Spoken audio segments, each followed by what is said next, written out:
All right, going to the NBA. New York Knicks, baby. I'm obviously a diehard New York Knicks fan.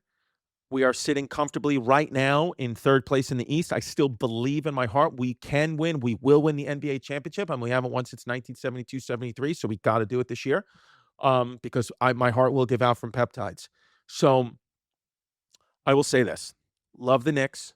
Can't wait. Actually, next game I'm going to Knicks Charlotte Hornets because Delilah, my 10-year-old daughter, loves the Charlotte Hornets because their gear, the Charlotte Hornets starter jackets and colors are still to this day.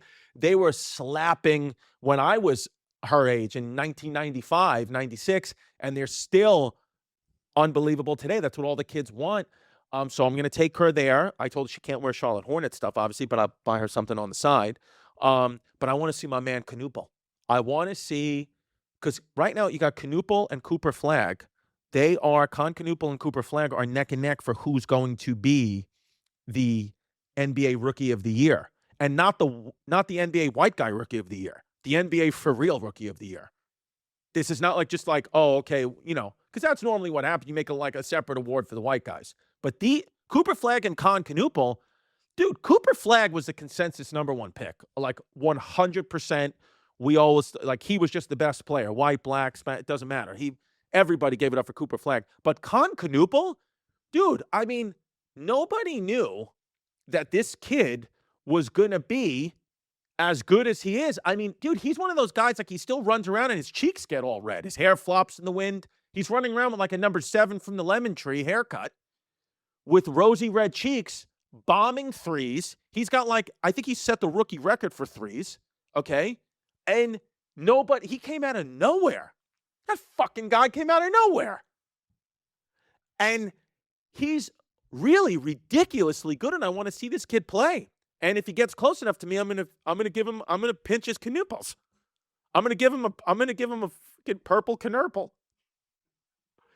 I want to pinch his knipples. I want to pinch Con Knuppel's knipples.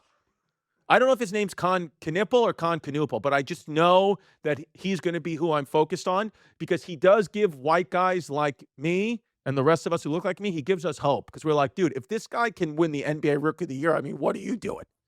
Look at that guy.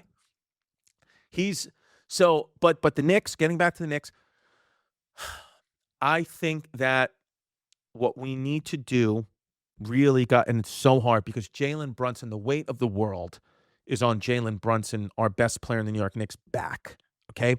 So I just want to make sure that we rest Jalen Brunson. I would rather lose a couple of games in the regular season that takes us from the 3 seed, maybe even down to the 4 seed or 5 seed, because we're resting Jalen, and then go into the playoffs with a healthy as can be Jalen Brunson and sweep the playoffs and get to the championship. I'd love to see that. I know placing matters, but it really does. I mean, at the end of the day, these NBA teams, man, you just start over. Playoffs are here, and it's a different vibe.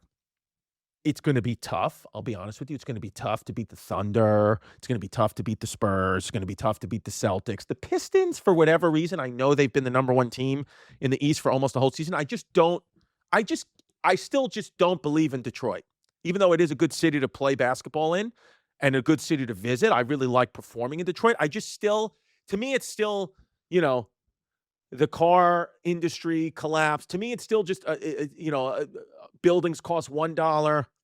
The water's dirty. That's still Detroit. I haven't caught up to the new Detroit, which, by the way, they just said, I just saw because of the entertainment industry just absolutely caving in on itself out in LA, that they said Los Angeles, is going to be going the way of Detroit. How Detroit used to have the motor city industry there, and then it collapsed. It started making cars in Japan and elsewhere, and then Detroit, little by little, just faded away and became a really tough city to live in. Now it's getting resurgence. They say that's what's going to happen in LA.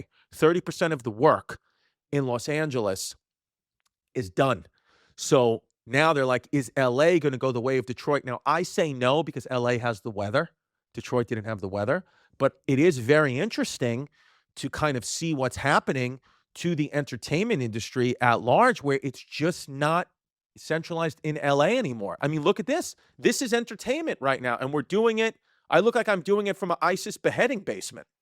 I literally look like I'm in an ISIS hostage situation doing a show for you. 20 years ago, this would never happen. You'd have to be on a set in LA with big lights and whatever. No, no, none of that.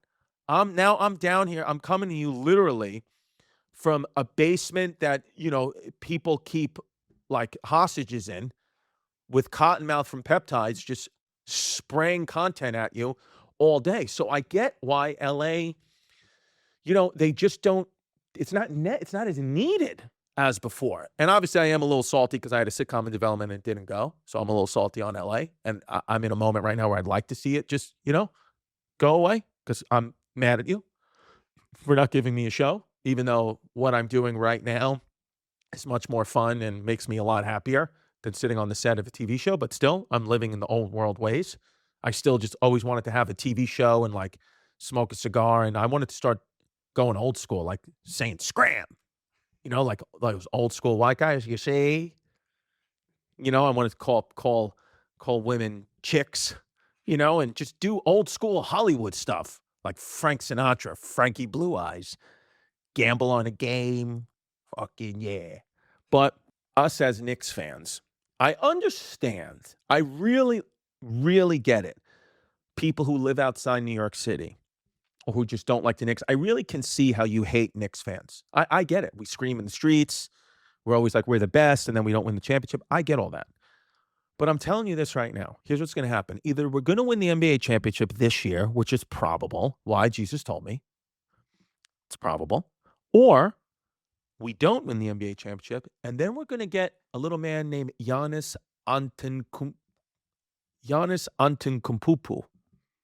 We're going to get the Greek freak. Okay? That's what's going to happen. And then tell me how Jalen Brunson and the Greek freak are not going to win the NBA championship. I say they will. I say Jalen Brunson and the Greek freak, if we don't win it this year, we will win it next year because Giannis doesn't want to play in Milwaukee. Okay? You don't really, do you really want to, you think Giannis Antetokounmpo wants to play in Milwaukee, the home of Jeffrey Dahmer? That's not fun.